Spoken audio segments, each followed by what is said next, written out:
My name is Soren Peter Sorensen II, and this is my namesake, Soren Peter Sorensen I.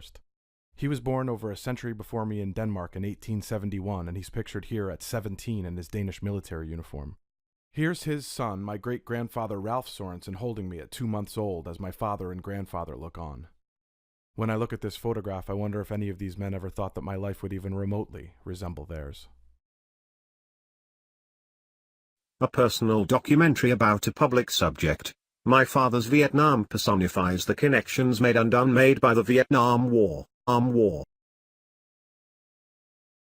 Featuring never-before-seen photographs and 8mm footage of the era, My Father's Vietnam is the story of 3 soldiers, only one of whom returned home alive.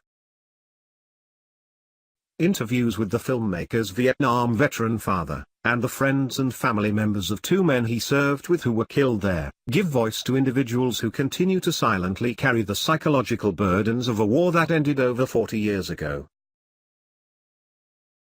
My Father's Vietnam carries with it the potential to encourage audiences to broach the subjects of service and sacrifice with the veterans in their lives.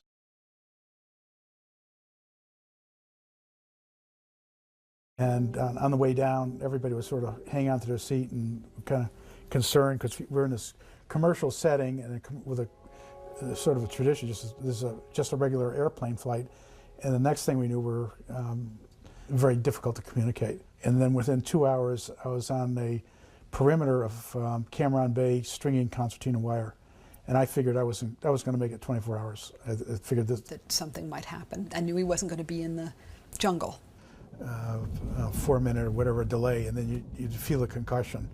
And then assigned to an infantry brigade or infantry battalion, I was assigned to a engineer company. And he was with a Cameron Bay, orders to Chu Lai, which is the military headquarters company, or headquarters for the Americal Division, and it was there.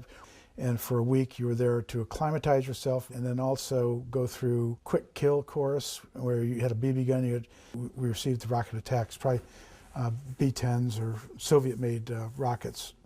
They were just set up with bamboo stakes out in the hinterlands, and they were launched toward the American base. I don't think there were any casualties or anything, but that was my introduction to incoming. From there I got orders to Duc Pho, which is about 50 miles south. There were 3 mountains, 1 large howitzers there, doing mine sweeps and construction. Letter writing was the most useful method of communication, but also for what was left out. 50 caliber machine gun. Just hideous. You're wet. I mean, you're cut to the bone. I probably got back.